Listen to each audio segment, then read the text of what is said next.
बर्बरता केवल ताहा नुहे ଯେଉଁଠି केवल मनुष्यर रक्त बही थाए। बर्बरता ताकू मध्य कुहाଯାଏ ଯେଉଁଠି निज स्वार्थ ପାଇଁ एक निरीह प्राणीर हत्या करा जाइथाए। आमे शेष समय जीवन सारा करिथिबा पाप पाई जीवन सारा सुकर्म करिया पे चेष्टा करिथाउ, किंतु आमे एक कथा भी भूली जाइथाउ जे ଯେଉଁ जीव आम पाई मला एवं आम पाई एते कष्ट पाइला तार अभिशाप आमको केवल एही जीवन रे नुहे परंतु परजन्म पर्यंत भी छाड़ी न थाए। थरे श्रीकृष्ण गोटे गछमूल बसी बंशी बजाउथिले। ସେହି ସମୟରେ ଗୋଟିଏ ହରିଣ ତାଙ୍କ ଆଡ଼କୁ ଦୌଡ଼ି କରି ଆସିଲା ଏବଂ ତାଙ୍କ ପଛପଟେ ଯାଇ ଲୁଚିଗଲା। ସେହି ହରିଣଟି ବହୁତ ଡରି ଯାଇଥିଲା। ଶ୍ରୀକୃଷ୍ଣ ହରିଣର ମୁଣ୍ଡରେ ଆଉଁସି ଦେଇ କହିଲେ, କ'ଣ ହେଲା, ତୁମେ କାହିଁକି ଲୁଚୁଛ? ସେହି ସମୟରେ ହରିଣର ପିଛା କରୁଥିବା ଗୋଟିଏ ଶିକାରୀ ମଧ୍ୟ ଆସି ସେହି ସ୍ଥାନରେ ପହଞ୍ଚିଲା ଏବଂ କହିଲା, ଏହା ମୋ ଶିକାର ଅଟେ, ଏହାକୁ ମୋତେ ଦେଇଦିଅନ୍ତୁ, ଏହା ଉପରେ କେବଳ ମୋର ଅଧିକାର ଅଛି। ଏହା ଶୁଣି ଶ୍ରୀକୃଷ୍ଣ କହିଲେ, ସମସ୍ତ ଜୀବିତ ପ୍ରାଣୀଙ୍କର ସେମାନଙ୍କର ନିଜର ଅଧିକାର ଅଛି, ତାଙ୍କ ପ୍ରାଣ ଉପରେ ଆଉ କାହାର ଅଧିକାର ନାହିଁ। ଏହା ଶୁଣି ଶିକାରୀ ରାଗିଯାଇ କହିଲା, ଏହା ମୋ ଶିକାର ଅଟେ, ଏହାକୁ ମୁଁ ଆଜି ମାରି ଖାଇବି। ଏହାପରେ ଶ୍ରୀକୃଷ୍ଣ କହିଲେ, କୌଣସି ଜୀବିତ ପ୍ରାଣୀକୁ ମାରି ଖାଇବା ପାପ ଅଟେ। କ'ଣ ତୁମେ ପାପର ଭାଗିଦାର ହେବାକୁ ଚାହୁଁଛ? ମାଂସ ଖାଇବା ପାପ ନା ପୁଣ୍ୟ, କ'ଣ ତୁମେ ଏହି ଧର୍ମକୁ ଜାଣିନାହଁ? ଶିକାରୀ କହିଲା, ମୁଁ ତୁମ ପରି ତ ଅଧିକ ଶିକ୍ଷିତ ନୁହେଁ, ତେଣୁ କେମିତି ଜାଣିବି ମାଂସାହାର ପାପ ନା ପୁଣ୍ୟ? କିନ୍ତୁ ଏତିକି ଜାଣିଛି, କୌଣସି ଜୀବକୁ ମାରି ଖାଇବାରେ କୌଣସି ଦୁଃଖ ନାହିଁ। ମୁଁ ତ ମାଂସ ଖାଇବା ଦ୍ୱାରା ପ୍ରାଣୀକୁ ସେମାନଙ୍କ ଜନ୍ମ ବନ୍ଧନରୁ ମୁକ୍ତି ଦେଉଛି, ତେବେ ପୁଣି କାହିଁକି ମାଂସ ଖାଇବାକୁ ମନା କରାଯାଉଛି?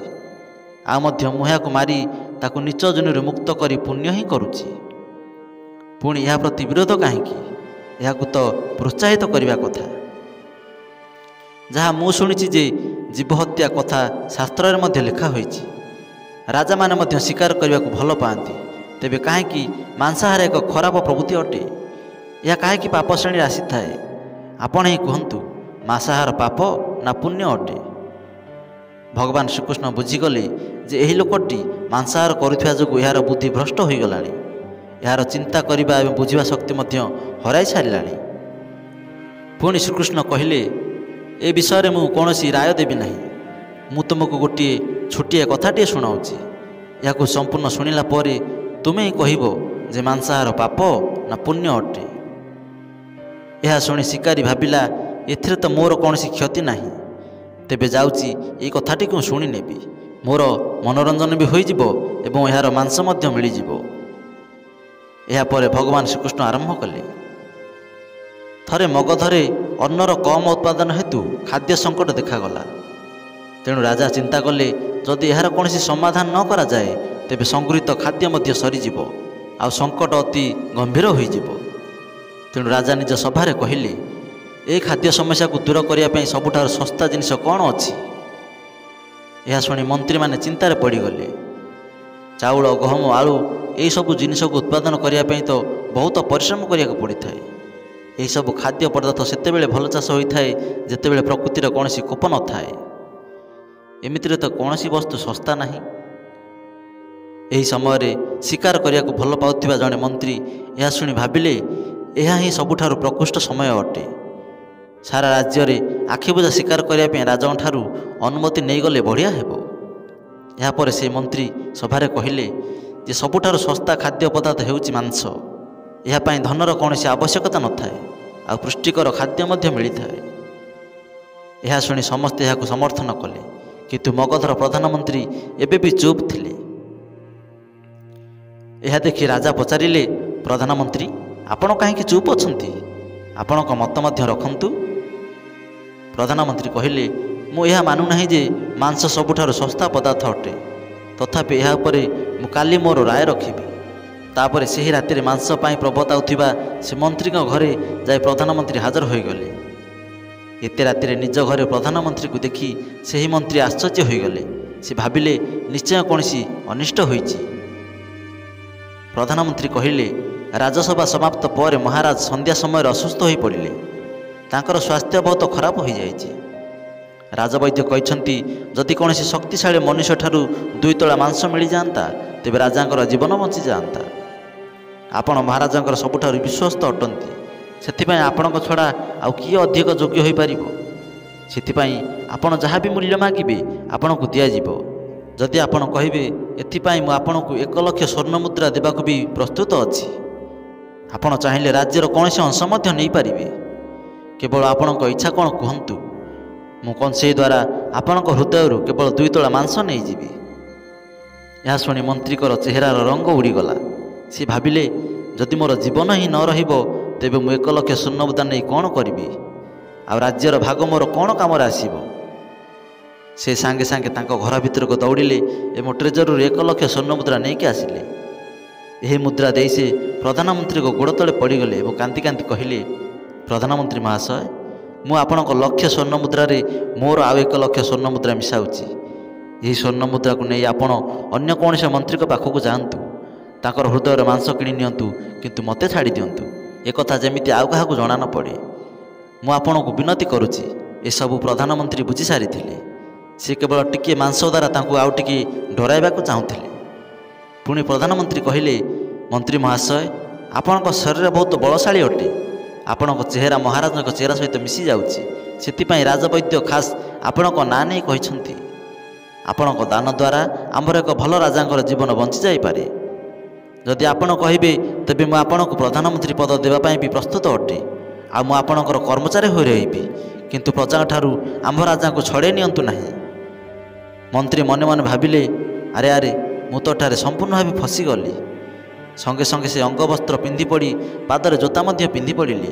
ଯେମିତି ସେ ସେଠାରୁ ଖସିବା ପାଇଁ ବାହାରିଲେ, ସାଙ୍ଗେ ସାଙ୍ଗେ ପ୍ରଧାନମନ୍ତ୍ରୀଙ୍କ ଗୋଡ଼ ତଳେ ପଡ଼ିଗଲେ ଏବଂ କହିଲେ, ପ୍ରଧାନମନ୍ତ୍ରୀ ମହାଶୟ, ମୁଁ ଏହି କାମ ପାଇଁ ସମ୍ପୂର୍ଣ୍ଣ ଅଯୋଗ୍ୟ ଅଟେ। ଯଦି ପ୍ରାଣ ନ ରହିବ ତେବେ ପ୍ରଧାନମନ୍ତ୍ରୀ ପଦ ଏବଂ ରାଜପଦ ନେଇ ମୁଁ କ'ଣ କରିବି?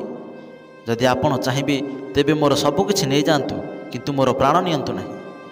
ମୁଁ ଏହି ଭବନ ଏବଂ ସାରା ଧନ ଆପଣଙ୍କୁ ଦେଇଦେଉଛି ଏବଂ ରାତାରାତି ଏଠାରୁ ପଳାଇବି।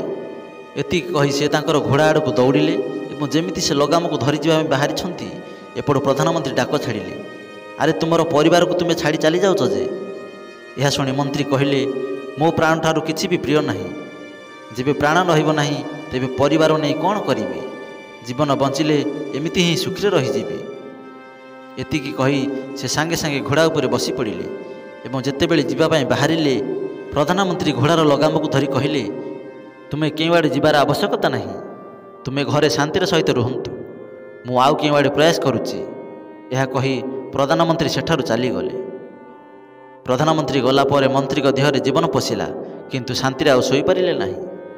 ଏହାପରେ ପ୍ରଧାନମନ୍ତ୍ରୀ ସ୍ୱର୍ଣ୍ଣ ମୁଦ୍ରା ନେଇ ସମସ୍ତ ମନ୍ତ୍ରୀଙ୍କ ଘରକୁ ଗଲେ। ସମସ୍ତଙ୍କୁ ରାଜାଙ୍କ ପାଇଁ 2 ତୋଳା ମାଂସ ମାଗିଲେ, କିନ୍ତୁ କେହି ହେଲେ ରାଜି ହେଲେ ନାହିଁ।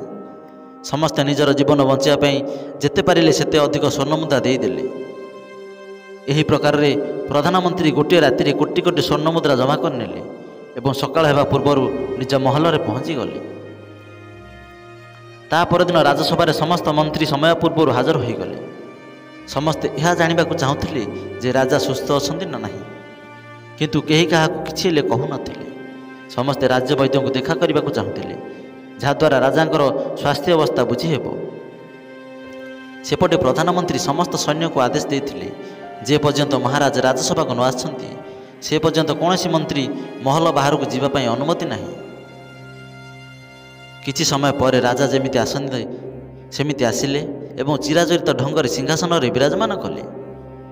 ସମସ୍ତ ମନ୍ତ୍ରୀ ରାଜାଙ୍କୁ ଭଲ ଭାବରେ ଦେଖିଲେ ଯେ ମହାରାଜ ତ କୌଣସି ଦୃଷ୍ଟିରୁ ବି ଅସୁସ୍ଥ ଲାଗୁନାହାନ୍ତି, ଯେମିତି ତାଙ୍କର କିଛି ବି ହୋଇନାହିଁ।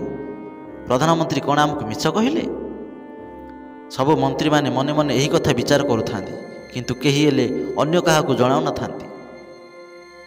ଏହାପରେ ପ୍ରଧାନମନ୍ତ୍ରୀ ରାଜାଙ୍କ ପାଖରେ 1 କୋଟି ସ୍ୱର୍ଣ୍ଣ ମୁଦ୍ରା ଜମା କରିଦେଲେ। ଏହାପରେ ରାଜା ପଚାରିଲେ, ଏହି ସ୍ୱର୍ଣ୍ଣ ମୁଦ୍ରା କାହା ପାଇଁ ଏବଂ ଏହା କେଉଁଠାରୁ ଆସିଲା? ପ୍ରଧାନମନ୍ତ୍ରୀ କହିଲେ, ମହାରାଜ, 2 ତୋଳା ମାଂସ ପାଇଁ ଏତେ ସ୍ୱର୍ଣ୍ଣ ମୁଦ୍ରା ଜମା ହୋଇଗଲା, କିନ୍ତୁ ମାଂସ ମିଳିଲା ନାହିଁ। ନିଜର ଜୀବନ ବଞ୍ଚିବା ପାଇଁ ମନ୍ତ୍ରୀମାନେ ଏହି ସ୍ୱର୍ଣ୍ଣ ମୁଦ୍ରା ଦାନ କରିଛନ୍ତି। ଏବେ ଆପଣ ବିଚାର କରନ୍ତୁ ଯେ ମାଂସ କେତେ ଶସ୍ତା ଅଟେ। ରାଜା ଏହାର ମର୍ମ ବୁଝିପାରିଲେ। ସେ ପ୍ରଜାଙ୍କୁ ଅଧିକ ପରିଶ୍ରମ କରିବା ପାଇଁ ନିବେଦନ କଲେ ଏବଂ ରାଜାଙ୍କ ଖାଦ୍ୟ ଭଣ୍ଡାରରୁ ଖାଦ୍ୟ ବାହାର କରି ପ୍ରଜାମାନଙ୍କୁ ଦିଆଗଲା ଏବଂ ପୁଷ୍ଟିକର ଖାଦ୍ୟ ପାଇଁ ଚାଷ କାର୍ଯ୍ୟ ଆରମ୍ଭ କରିବା ପାଇଁ ଆଦେଶ ଦେଲେ। ସେହି 1 କୋଟି ସ୍ୱର୍ଣ୍ଣ ମୁଦ୍ରା ଏହି କାର୍ଯ୍ୟ ପାଇଁ ଏବଂ ଶ୍ରମିକଙ୍କର କଲ୍ୟାଣ ପାଇଁ ଖର୍ଚ୍ଚ କରାଗଲା। ଏହାପରେ ସାରା ରାଜ୍ୟରେ ଭଲରେ ଚାଷବାସ ହେଲା ଏବଂ ଭଲ ଉତ୍ପାଦନ ମଧ୍ୟ ହେଲା। ଏହି ପ୍ରକାରରେ ରାଜ୍ୟରୁ ଖାଦ୍ୟ ସଙ୍କଟ ମଧ୍ୟ ଦୂର ହୋଇଗଲା। ବନ୍ଧୁଗଣ, ଜୀବନର ମୂଲ୍ୟ କ'ଣ ତାହା ଭଗବାନ ଶ୍ରୀକୃଷ୍ଣ ଆମକୁ ଏହି କଥା ଜରିଆରେ ବୁଝେଇଲେ କି ଯେପରି ଆମ ଜୀବନ ଆମକୁ ଏତେ ପ୍ରିୟ ଅଟେ, ସେହିପରି ସମସ୍ତଙ୍କ ଜୀବନ ସମସ୍ତଙ୍କୁ ପ୍ରିୟ ଅଟେ।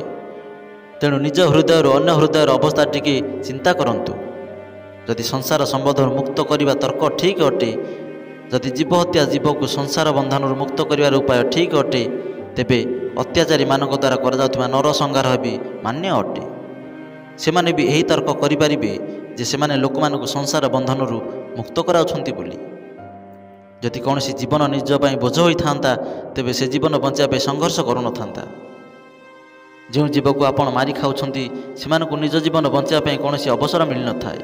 ବର୍ବରତା କେବଳ ତାହା ନୁହେଁ ଯେଉଁଠି କେବଳ ମନୁଷ୍ୟର ରକ୍ତ ବହିଥାଏ। ବର୍ବରତା ତାକୁ ମଧ୍ୟ କୁହାଯାଏ ଯେଉଁଠି ନିଜ ସ୍ୱାର୍ଥ ପାଇଁ ଏକ ନିରୀହ ପ୍ରାଣୀର ହତ୍ୟା କରାଯାଇଥାଏ। ଆମେ ଶେଷ ସମୟରେ ଜୀବନ ସାରା କରିଥିବା ପାପ ପାଇଁ ଜୀବନ ସାରା ସୁକର୍ମ କରିବା ପାଇଁ ଚେଷ୍ଟା କରିଥାଉ। କିନ୍ତୁ ଆମେ ଏକଥା ବି ଭୁଲି ଯାଇଥାଉ ଯେ ଯେଉଁ ଜୀବ ଆମ ପାଇଁ ମଲା ଏବଂ ଆମ ପାଇଁ ଏତେ କଷ୍ଟ ପାଇଲା, ତାର ଅଭିଶାପ ଆମକୁ କେବଳ ଏହି ଜୀବନରେ ନୁହେଁ ପରନ୍ତୁ ପରଜନ୍ମ ପର୍ଯ୍ୟନ୍ତ ବି ଛାଡ଼ି ନଥାଏ। ପରମାତ୍ମାଙ୍କ ଠାରୁ ଏହିଭଳି ଜ୍ଞାନ ପାଇ ଶିକାରୀ ପରିପୂର୍ଣ୍ଣ ହୋଇଗଲା, ଆଉ ତାକୁ ଜ୍ଞାନ ପ୍ରାପ୍ତି ହୋଇଗଲା। ଆଉ ସେ ଜାଣିପାରିଲା ଯେ ମହାନତା ଜୀବନ ନେବାରେ ନୁହେଁ, ଜୀବନ ଦେବାରେ ହୋଇଥାଏ। ଶିକାରୀ ଭଗବାନଙ୍କ ପାଖରେ ହାତ ଯୋଡ଼ି ସେଠାରୁ ଚାଲିଗଲା ଏବଂ ସେ ପ୍ରତିଜ୍ଞା କଲା ଜୀବନରେ ଆଉ କେବେ କାହାକୁ ହତ୍ୟା କରିବ ନାହିଁ।